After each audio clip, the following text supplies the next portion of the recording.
Presentato stamani il progetto di riqualificazione e valorizzazione della foce dell'Akragas, porto di Akragas, la nascita della colonia greca. A Licata uomo si barrica in casa con la motosega, la fidanzata si chiude a chiave in una stanza, intervengono i carabinieri. A Palermo ragazzino di 11 anni ha ferito a coltellato un compagno di scuola di 14, pare fosse vittima di bullismo. Il cartello sociale scrive una lettera aperta ai sindaci dell'Agrigentino: facciamo sentire la nostra voce e quelle delle comunità che rappresentiamo partecipando alla giornata di mobilitazione generale che si svolgerà il 17 giugno ad Agrigento. A Casteltermini ospiti di punta il procuratore di Marsala Fernando Asaro, il procuratore aggiunto di Palermo Paolo Guido. Il primo ha coordinato le indagini per l'arresto di Giuseppe Falzone e Gerlandino Messina, il secondo per la cattura di Matteo Messina Denaro.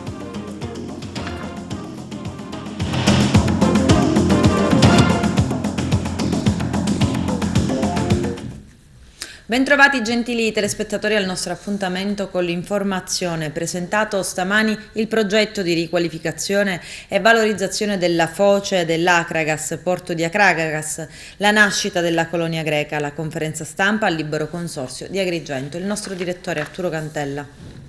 Presentato oggi presso il Libero Consorzio Comunale di Agrigento il progetto di riqualificazione paesaggistico-ambientale, valorizzazione e fruizione del tratto costiero di Maddalusa e la foce del fiume Akragas. L'iniziativa mira alla rivalutazione dell'area del porto antico ai fini turistici. La Valle dei Templi è il principale attrattore della destinazione turistica agrigentina. Il parco archeologico, nello spirito della legge regionale 20.000, ha incrementato gli ingressi e migliorato i servizi a favore della fruizione del sito archeologico. A tale pregevole risultato deve seguire una diversa organizzazione del territorio per un concreto rilancio turistico.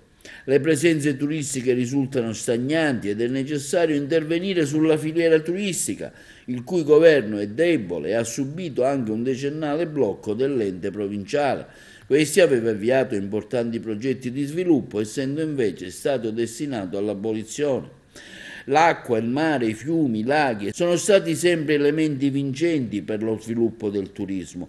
Due progetti importanti, il teatro e la riscoperta del porto antico, saranno fattori di successo per Agrigento, capitale della cultura 2025. All'iniziativa ha partecipato stamani Francesco Paolo Scarpinato, assessore regionale ai beni culturali e all'identità siciliana, il sindaco di Agrigento Francesco Miccichè, Giovanni Crisostomo Nucera, presidente del Parco Archeologico Valle dei Templi, Roberto Sciarrata, direttore del Parco della Valle dei Templi. Ha presentato il progetto Achille Contino, dirigente settore turismo e ambiente dell'ente Libero Consorzio Comunale di Agrigento. Siamo presenti proprio testimoniando la nostra vicinanza ad Agrigento e inseriamo questa iniziativa ovviamente nel compendio di quelle poste in essere per Agrigento Capitale della Cultura 2025. Insieme stiamo lavorando con la provincia, con la sovrintendenza, con il parco, proprio per realizzare un'attività progettuale che risale ovviamente al 2014 e che oggi comincia finalmente un percorso importante finalizzato alla riqualificazione e soprattutto la restituzione dell'identità siciliana degli agrigentini. Anche in vista di Capitale Agrigento 2025, insomma è importante anche, ci saranno altre opere in questo senso magari che la Regione potrà sostenere? Noi siamo a disposizione ovviamente di tutti gli enti, provincia, parco, sovrintendenza, l'assessorato ai beni culturali si sta mettendo a disposizione proprio per sviluppare un percorso che è finalizzato alla valorizzazione ma soprattutto alla tutela e al rilancio di Agrigento sotto tutti i punti di vista per farci trovare pronti per Agrigento 2025, capitale della cultura. Premesso, come ha detto lei, che io quando abbiamo approvato il progetto di questa valorizzazione e fruizione dell'area che va appunto da Maddalusa ad il porto praticamente del fiume Akragas, ha esaminato il progetto alla provincia regionale, perché è un progetto che è stato redatto all'interno degli uffici tecnici della provincia. Abbiamo fatto delle prescrizioni di valorizzare quell'area di poterla praticamente fruire con sistemi di ingegneria naturalistica, e abbiamo imposto che venisse realizzato alla Focetta il museo di cui oggi si parlerà, di poter ospitare i reperti subacquei e quindi di poterlo utilizzare come osservatorio per la fauna, e quindi di dare anche questa possibilità al visitatore di poter effettuare quindi la possibilità non solo di poter valorizzare, ma principalmente di poter fruire. È un progetto di sviluppo turistico che tende a rivalutare quello che era il porto di Akragas, che può diventare una risorsa integrativa dell'offerta della valle per fare in modo che i turisti siano maggiormente presenti sul nostro territorio. Dobbiamo aumentare la presenza dei turisti e ciò può essere fatto diversificando l'offerta. Con la provincia ci tiene ad Agrigento? La provincia è parte di Agrigento, quindi è evidente che siamo presenti, vogliamo essere presenti e vogliamo contribuire a fare grande Agrigento più di quanto già non lo sia. Un progetto ambizioso, da 2 anni che anch'io ci vado dietro, grazie alla collaborazione e al lavoro proficuo della provincia di Agrigento, a cui faccio i complimenti e un ringraziamento. È un'importanza storica ma anche culturale, anche perché quella zona va riqualificata, accanto abbiamo la meravigliosa spiaggia di Maddalusa e penso che sia fondamentale ridare alla nostra città la storia del nostro litorale.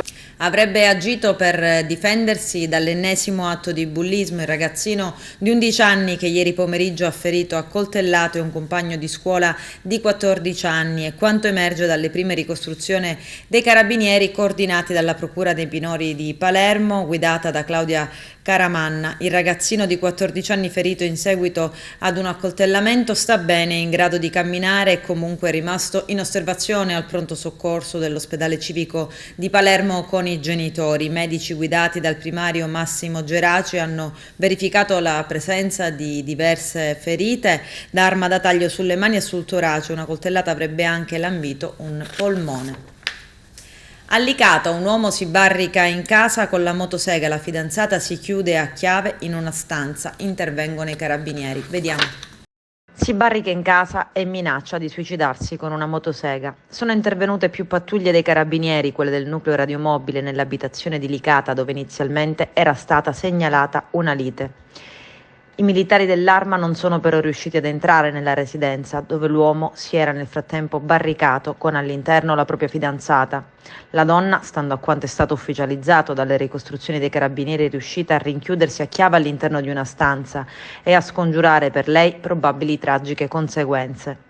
Appena l'uomo si è accorto della presenza della pattuglia, si è affacciato dal terrazzino mostrando una motosega e minacciando di togliersi la vita. Ecco dunque che a questo punto sono sopraggiunte altre pattuglie dei carabinieri della compagnia di Licata.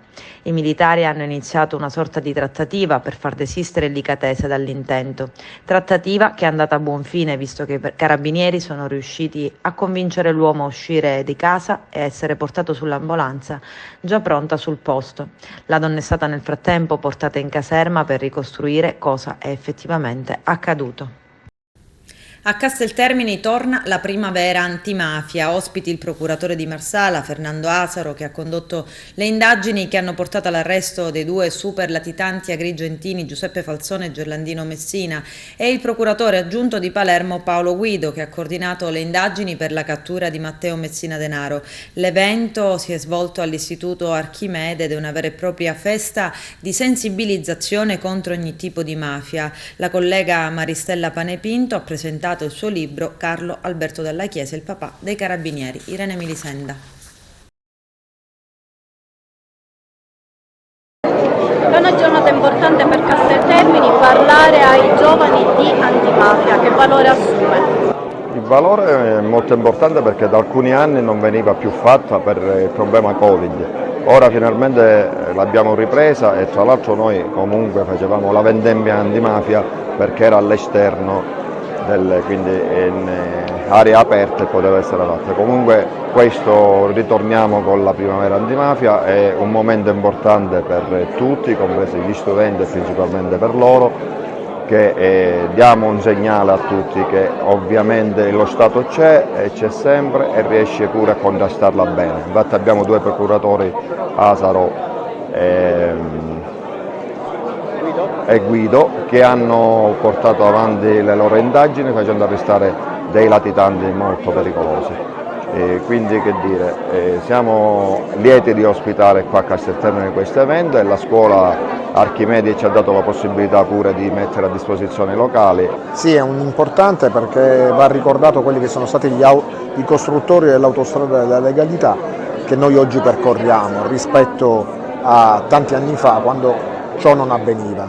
È fondamentale che poi Maristella Panepinto di Casteltermine, che opera qui, ha vissuto qui, ha ricordato e racconta questa storia che è fondamentale per la storia di tutti noi, a chi non ha conosciuto il generale Dalla Chiesa, e questo assume una dimensione veramente significativa per una realtà quale quella di Casteltermini e in generale della Sicilia, perché un servitore dello Stato ha sacrificato la sua vita proprio per servire lo Stato e per rendere più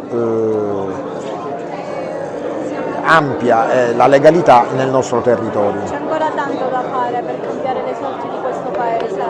Molto è stato fatto, quindi lavoriamo su questo, su quello che è stato fatto negli ultimi anni, negli ultimi 30 anni rispetto a prima. La strada bisogna portarla avanti, però non bisogna scoraggiarsi, bisogna rafforzare questo tipo di incontri. Parlare ai giovani di antimafia e parlare ai giovani e quindi anche ai più piccoli del generale Dalla Chiesa che valore ha? Ha un valore sicuramente importantissimo. Io ho avuto il piacere e l'onore di scrivere questo libro, che è il primo libro dedicato ai bambini, che racconta la storia biografica del generale Carlo Alberto Dalla Chiesa. Io credo che noi giornalisti abbiamo un privilegio, quello di raccontare storie, e quando raccontiamo storie di grandi uomini come Carlo Alberto Dalla Chiesa, che ha lottato la criminalità in tutte le sue declinazioni, possiamo davvero raccontare esempi importanti che non tramontano mai, perché questi personaggi non devono mai essere dimenticati. Il tuo libro farà tappa a Torino al Salone del Libro di Torino? Assolutamente, lo presenteremo domenica e sono felice, anche molto emozionata, perché non me l'aspettavo che avrei rappresentato col mio libro la regione Sicilia. Sono una delle autrici appunto che rappresenterà allo stand dei beni culturali della regione Sicilia. Con me ci sarà l'Arma dei Carabinieri, che non sta mai abbandonando questo progetto. La Fondazione Falcone dedica il prossimo 23 maggio a tutte le vittime, in special modo alla piccola Nadia Nencioni, assassinata con l'intera famiglia il 27 maggio del 1993 nella strage dei Giorgofili a Firenze. Il titolo del 31esimo anniversario della strage di Capaci, infatti, Il tramonto si avvicina, è tratto dall'ultima poesia che la bambina scrisse in ospedale, il medesimo componimento che ha ispirato il codice dell'operazione della cattura di Matteo Messina Denaro. Infatti, per volontà della Fondazione Falcone, il prossimo 23 maggio si ricorderanno con Giovanni Falcone e Francesca Morvillo anche tutte le altre vittime delle stragi. È proprio dalla cattura di Matteo Messina Denaro che Maria Falcone, presidente della Fondazione Falcone, avvia la riflessione sul bilancio di questi ultimi 3 anni di impegno. Abbiamo incontrato migliaia di giovani nelle scuole di tutta Italia in questi anni, ogni giorno. Sono grata alle insegnanti per il lavoro instancabile di cura nei confronti della memoria dei fatti di allora e della promozione di un nuovo modello di società, della giustizia e della fiducia. Al contempo sono però consapevole che non basta ancora, non è sufficiente. La cattura del boss Messina Denaro rivela un'ampia porzione della società disposta ad aiutare i mafiosi al sud come al nord. Oggi più che mai quindi serve agire nella comunità, perché contro la mafia non basta la legalità, ma servono anche la cultura, la passione e l'impegno. Dobbiamo vincere la mafia, non soltanto contrastarla restando lontani dal personalismo ed essendo di esempio per coraggio e fantasia, restando sempre autonomi. Ad affiancare le idee della professoressa Maria Falcone vi è anche il sindaco della città metropolitana di Palermo, Roberto Lagalla, istituendo il Museo del Presente della Memoria della Lotta alle Mafie, dedicato a Giovanni Falcone, a Paolo Borsellino e a tutte le vittime di mafia. Un momento importantissimo, ma soprattutto significativo per Palermo Il museo diventerà uno dei simboli della città, un luogo che nasce dalla intesa collaborazione fra Comune, Fondazione Falcone e Città Metropolitana di Palermo, che ha messo a disposizione questo spazio che si affaccia sul quartiere della Calza e che potrà dare un grande impulso proprio alla riqualificazione di quest'area. Non sarà solo un museo della memoria, prosegue ancora il sindaco La Galla, ma un nuovo spazio fluido di incontro sul contemporaneo e di riflessione per un nuovo patto generazionale a sostegno della legalità. Nella nostra idea c'è la volontà di fare di questo luogo un osservatorio privilegiato per raccontare le storie e il sacrificio di chi ha combattuto il crimine organizzato e per testimoniare la reazione culturale, ma soprattutto l'impegno civile sulla scia del coraggioso esempio di quegli eroi che hanno animato una lunga e proficua stagione di resistenza alla mafia da parte della comunità, fino a rendere oggi Palermo un punto di riferimento per l'affermazione dell'impegno civile. Nel 31esimo anniversario delle stragi mafiose d'Italia, la mafia teme la cultura, teme la bellezza, teme l'arte, quali strumenti sociali di autonomia che aggredisce la criminalità organizzata. Intanto, grazie alle imprese leader nel design e nel garden, nell'anniversario della strage di Capaci aprirà il Giardino delle Confluenze, dove si potrà assistere ad una speciale programmazione culturale dedicata ai linguaggi contemporanei e alla musica popolare, l'installazione del Giardino delle Confluenze con il progetto Tutti Uno, Spazi Capaci. È stato possibile grazie al sostegno della struttura di missione per la valorizzazione degli anniversari nazionali. Sanità, il cartello sociale scrive una lettera aperta indirizzata ai sindaci dell'Agrigentino. Facciamo sentire la loro voce e quella delle comunità che rappresentano, partecipando alla giornata di mobilitazione generale che si svolgerà il 17 giugno ad Agrigento. Vediamo. Il livello attuale dell'assistenza sanitaria nel nostro territorio è così basso che appare inutile fare una semplice elencazione di tutti i disservizi che lo caratterizzano. Prima di passare in rassegna le numerose disfunzioni che penalizzano le cittadine e i cittadini, è opportuno avviare un confronto serrato con i diversi livelli istituzionali per fare chiarezza sulle linee di fondo a cui si ispirano decisioni che non vanno certamente nella direzione di assicurare standard efficienti del servizio sanitario.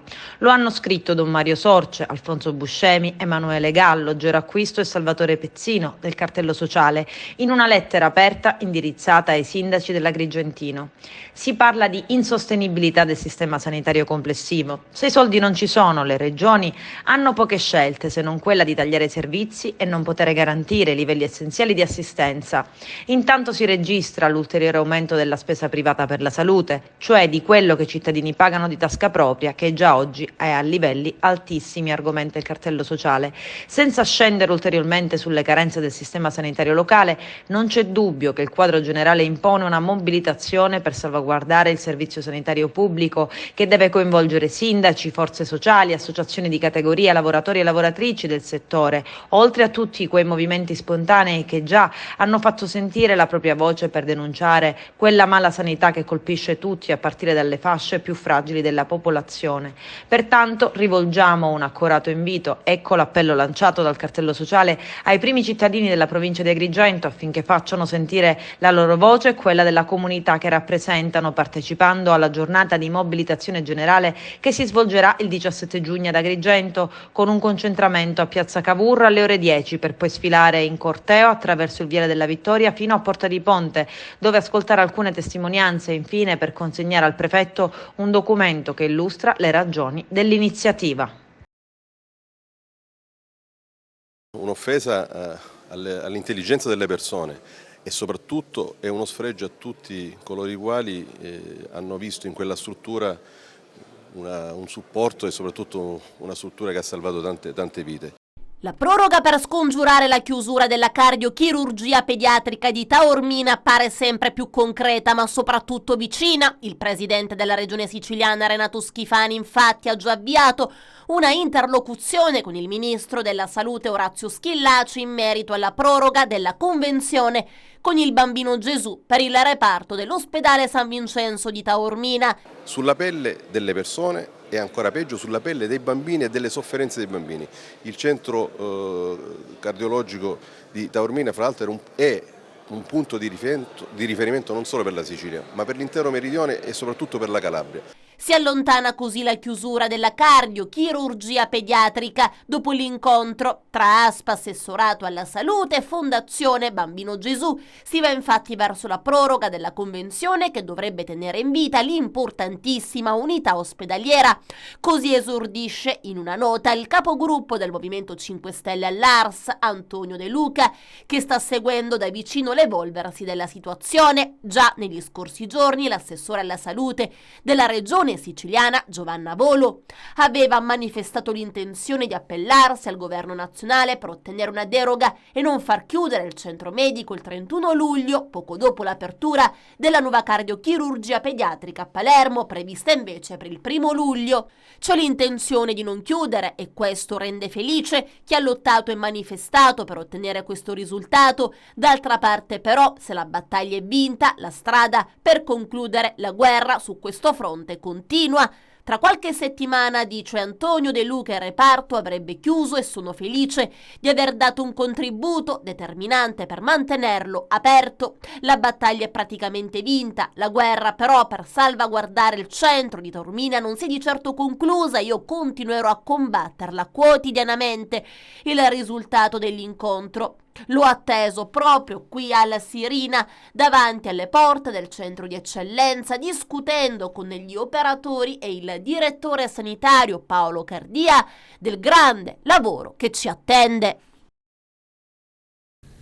Il consigliere comunale di Agrigento, Simone Gramaglia, interviene a seguito del recente intervento dei consiglieri comunali del movimento Liberi e Solidali Zicari, Bongiovi e Amel, che hanno annunciato che in occasione della seduta del Consiglio Comunale di lunedì prossimo proporranno di ritirare il regolamento ASACOM o di emendarlo. Gramaglia afferma: è stata una nota stampa che ha sollevato allarmismi inopportuni su un tema molto delicato. La Commissione Consiliare Servizi Sociali da circa 18 mesi lavora ad una proposta di regolamento che tende a migliorare il servizio a garanzia di comunità, scelta, trasparenza e tutela lavorativa. In tutti questi mesi i 3 consiglieri avrebbero potuto interagire con la commissione promotrice in modo da emendare in maniera propositiva e migliorativa tale proposta, invece di attendere la fase finale per una pura propaganda elettorale alle spalle di un tema particolarmente sensibile come l'assistenza alla disabilità dei bambini. Pertanto, a nome mio e dei colleghi consiglieri Alfano e Settembrino, invito i 3 consiglieri a informarsi prima di diffondere dichiarazioni che tendono ad offendere il lavoro dei colleghi attorno alla tutela di un diritto fondamentale e che non privilegi in maniera esclusiva la gestione delle cooperative. Concordiamo con l'invito per la discussione in Consiglio Comunale al fine di meglio chiarire la proposta. Sono certo di una giusta disamina da parte dei consiglieri che sapranno opportunamente valutare il mio lavoro e quello dei colleghi. L'ex tabella H, quasi 5 milioni di euro della Regione per enti, fondazioni e associazioni. Vediamo. Sono quasi 5 milioni di euro i contributi a enti, alle fondazioni, all'associazione per la realizzazione di iniziative di rilevanza sociale, sociosanitaria, culturale, storica, ricreativa, artistica, sportiva, ambientale, di promozione dell'immagine della regione e dell'economia locale. La Giunta regionale ha approvato l'avviso pubblico in attuazione di una norma inserita nella legge di stabilità approvata dall'ARS lo scorso mese di febbraio. A disposizione ci sono 4,8 milioni di euro della cosiddetta ex tabella H. Il bando verrà pubblicato sulla Gazzetta Ufficiale della Regione Siciliana e da quel momento scatteranno 15 giorni di tempo per la presentazione delle richieste di finanziamento. Gli enti interessati non devono avere scopo di lucro e i contributi non possono essere destinati quindi a spese di investimento. Le istruttorie della domanda. Annullata la condanna a Raimondo Burgio per l'omicidio del cognato avvenuto a Palma di Montechiaro nel 2018. Burgio uccise il cognato con alcuni colpi di pistola al culmine dell'ennesima lite davanti la casa della madre. C'è il servizio. La Corte di Cassazione ha annullato la condanna a 10 anni e 4 mesi di reclusione nei confronti di Raimondo Burgio, 40 anni, di Palma di Montechiaro, per l'omicidio del cognato Ignazio Scopelliti. Il delitto è avvenuto nel novembre 2018 davanti all'abitazione della madre dell'imputato, al culmine dell'ennesima lite familiare. La Cassazione ha così disposto un nuovo processo che si celebrerà davanti ad altra sezione della Corte d'Appello di Palermo, al fine di valutare il riconoscimento delle attenuanti generiche. Burgio in primo grado fu condannato a 17 anni e 4 mesi. La pena fu poi ridotta in appello in virtù del riconoscimento delle attenuanti e della provocazione. L'imputato fu ripetutamente provocato con vilipendi e continue minacce, offese e umiliazioni, avevano scritto i giudici di secondo grado nelle motivazioni della sentenza. Adesso queste circostanze devono nuovamente essere valutate da un'altra corte. Alla base dell'omicidio i rapporti ormai logori tra i due parenti e in particolare i conflitti della vittima con la sorella dell'imputato. Fino all'ultima diatriba sfociata nel sangue. Il delitto fu ripreso da alcune telecamere di sorveglianza che insistevano nella zona. Burgio, dopo essere stato arrestato, ha confessato. L'imputato è difeso dagli avvocati Francesco Scopelliti e Salvatore Pennica. Crollo del prezzo del grano. Giancarlo Granata, presidente provinciale di Federagricoltura Agrigento, chiede un incontro urgente con la Regione Sicilia e con il Ministro dell'Agricoltura per quella che definisce una gravissima speculazione che danneggia sia i produttori che i consumatori. Arturo Cantella. Nell'ambito della collaborazione tra il Ministero dell'Interno e quello dell'Istruzione, che ha portato dal 2015 alla nascita dell'iniziativa Gite scolastiche in sicurezza, anche la sezione della Polizia Stradale di Agrigento effettua numerosi controlli ai bus al fine di rendere quanto più sicuro. Nell'ambito della collaborazione tra il Ministero dell'Interno e quello dell'Istruzione, che ha portato dal 2015 alla nascita dell'iniziativa Gite scolastiche in sicurezza, anche la sezione della Polizia Stradale di Agrigento ha effettuato numerosi controlli ai bus al fine di rendere quanto più sicuro possibile il trasporto scolastico. I controlli sono indirizzati soprattutto alla verifica della regolarità amministrativa dell'impresa di trasporto, all'idoneità del conducente e all'efficienza del mezzo stesso. Nell'ultimo periodo i controlli sono stati intensificati in considerazione del prevedibile aumento dei viaggi di istruzione. Sono infatti ben 10 pullman controllati questa settimana, con partenze previste dai vari comuni della provincia. Nell'occasione è stato controllato un mezzo in partenza da Agrigento diretto a Siracusa ed è stata riscontrata l'inefficienza della portiera posteriore. Infatti, dopo aver effettuato diverse verifiche a motore spento, la portiera non riusciva ad aprirsi, mettendo potenzialmente in pericolo l'incolumità dei passeggeri. Data la gravità di quanto accertato al conducente del mezzo, oltre all'irrogazione di una sanzione pecuniaria, è stato anche intimato di non proseguire il viaggio, se non dopo aver provveduto alla sistemazione della portiera o comunque alla sostituzione con un altro mezzo efficiente. La gita è stata assicurata con l'invio da parte della ditta di un autobus efficiente e i ragazzi hanno potuto raggiungere la meta in sicurezza. 10 autobus controllati dalla Polizia Stradale di Agrigento per garantire sicurezza nel trasporto scolastico. Vediamo. Siamo con Giancarlo Granata per rappresentare le problematiche in merito al grano. Lui si occupa di agricoltura, essendo della Feder Agricoltura. Ecco, parliamone. Recentemente ha anche inviato una nota stampa dove si evince in maniera molto dettagliata qual è il problema. Sì, diciamo che il mondo dell'agricoltura ormai a livello regionale, provinciale è in forte sofferenza. Per questo la Federagricoltura si fa portavoce di questo malcontento che è diffuso e che, come sappiamo, l'agricoltura rappresenta un elemento cardine dell'economia del nostro territorio e della nostra provincia, e non è spiegabile, ammissibile il fatto che sul grano il costo del grano è di circa 25 centesimi a chilogrammo, che è assolutamente non possibile, non accettabile, perché è al di sotto di quelli che sono i costi di produzione, a fronte poi di un costo del pane che si aggira ad oltre 4,50 €, 4,80 € chilo. Quindi il costo della materia prima bassissimo e il costo del prodotto finito elevatissimo, con un danno danno incredibile per i consumatori e per le famiglie, a fronte anche di una riduzione di quella che è la produzione del grano a livello mondiale a causa della guerra che si vi è in Ucraina, e come sappiamo l'Ucraina è una fra le nazioni al mondo produttrice appunto di grano. E allora non riusciamo a spiegarci il motivo di questo prezzo così basso, che è inaccettabile e che è soltanto frutto di una gravissima speculazione. Per questo, come Fedagricoltura, facendoci portavoce degli interessi del mondo agricolo, in questo caso dei produttori cerealicoli, chiediamo un incontro con le istituzioni competenti, con l'assessore regionale agricoltura. Abbiamo anche rappresentato, esternato questo diffuso malcontento al Ministero delle Risorse Agricole, perché sicuramente vorranno attenzionare questa problematica e attuare insomma le opportune verifiche e gli opportuni controlli anche sulla filiera, perché non è possibile, ripeto, che da un costo di 25 centesimi il chilogrammo poi si arriva ad una vendita al dettaglio che è assolutamente insopportabile per i consumatori e per le famiglie.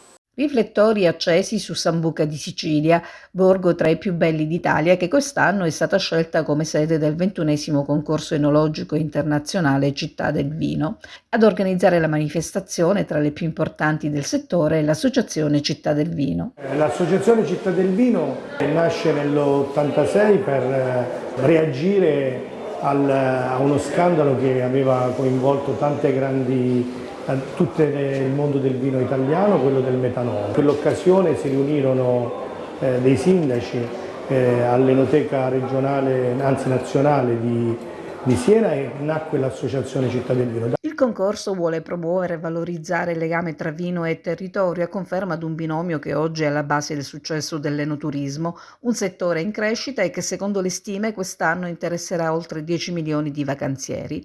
Per monitorare l'andamento di questo specifico segmento, l'Associazione Città del Vino, tra i numerosi progetti che porta avanti, da anni ha attivato un osservatorio sul turismo del vino. Quasi 20 anni noi indaghiamo l'enoturismo in Italia, quindi attraverso delle interviste a imprenditori, a comuni, a sindaci dei comuni, cerchiamo di capire cosa manca al nostro sistema per sviluppare l'enoturismo, quali sono gli approcci, cioè come si approcciano i sindaci e gli imprenditori a questo settore che è il maggiore in crescita oggi. Da tutti i dati l'enoturismo è il settore che cresce di più.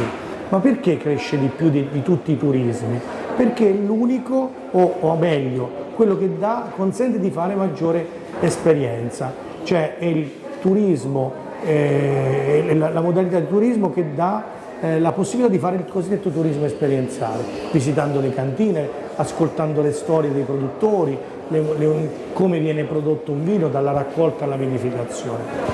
Questo osservatorio appunto in questi anni, ora a luglio presenteremo a Roma il 19° rapporto, dice 3 cose: che c'è bisogno di molta formazione, perché le cantine per fare enoturismo, per fare accoglienza hanno bisogno di avere una formazione specifica, che c'è bisogno di un grande piano infrastrutturale della viabilità, perché molte cantine sono difficilmente raggiungibili, e terzo elemento, che c'è bisogno della connettività, perché oggi il turista prenota con lo smartphone, raggiunge la cantina con lo smartphone, dà un feedback con lo smartphone. Se non c'è la rete è evidente che il turista si perde nelle strade della Sicilia piuttosto che dell'Abruzzo, piuttosto che della Sardegna.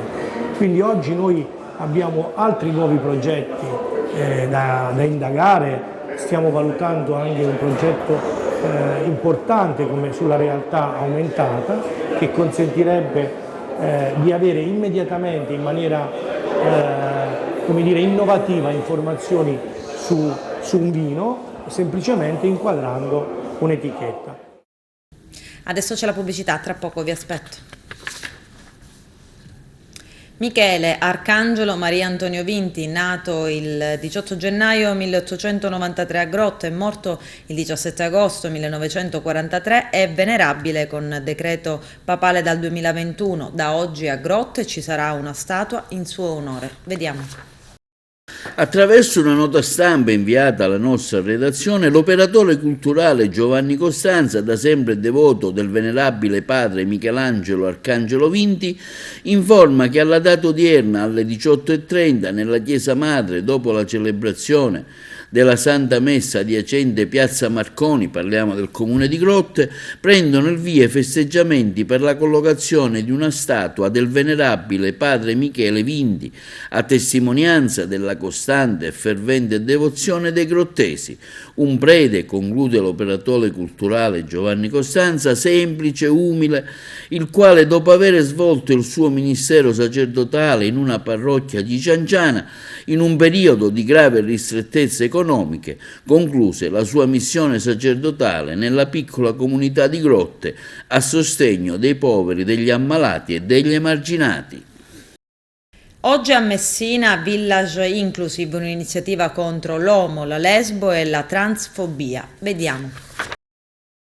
Messina è sulla buona strada, ma giornate come questa servono per mantenere vivo sempre quello che è l'obiettivo costante e continuo, non solo per l'amministrazione comunale attraverso quello che è l'assessorato delle pari opportunità, ma insieme a Messina Social City, al Comitato Stretto Pride, abbiamo pensato a una giornata dedicata all'inclusione sociale a 360 gradi affinché appunto insieme si cammini verso uno sviluppo inclusivo del comune di Messina a livello territoriale. I giovani sono stati coinvolti perché appunto loro possono imprimere quel reale cambiamento abbattendo quelle che sono le barriere fatte di pregiudizi e stereotipi che purtroppo attraverso anche i social oggi vengono messi addosso, e infatti per questo durante l'inaugurazione abbiamo voluto abbattere insieme al sindaco questo muro per entrare all'interno di un villaggio inclusivo che oggi è appunto Villa Dante, per proseguire insieme lungo questo cammino.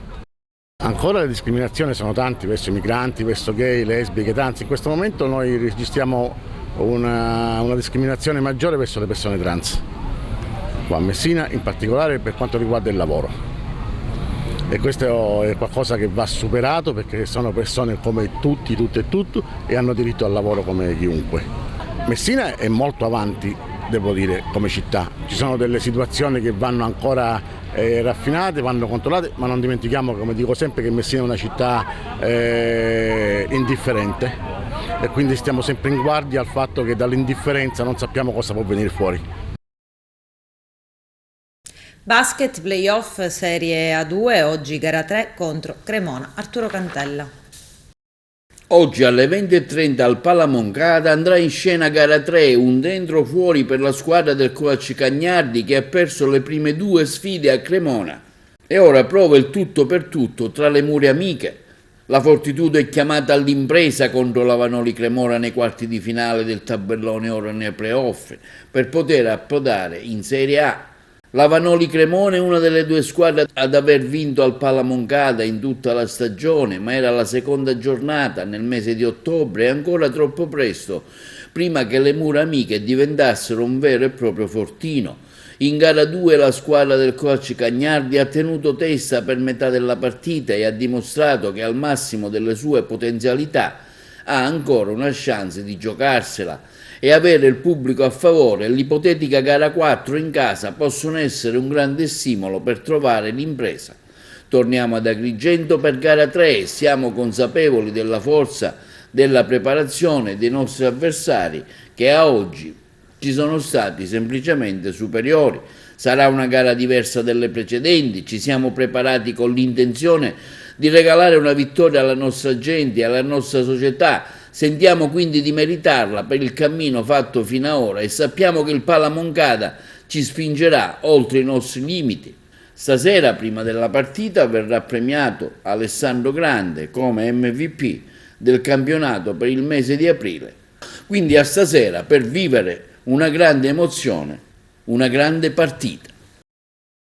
Con questo è tutto, termina qui l'edizione del telegiornale. Grazie per la gentile attenzione e per essere stati con noi. A presto.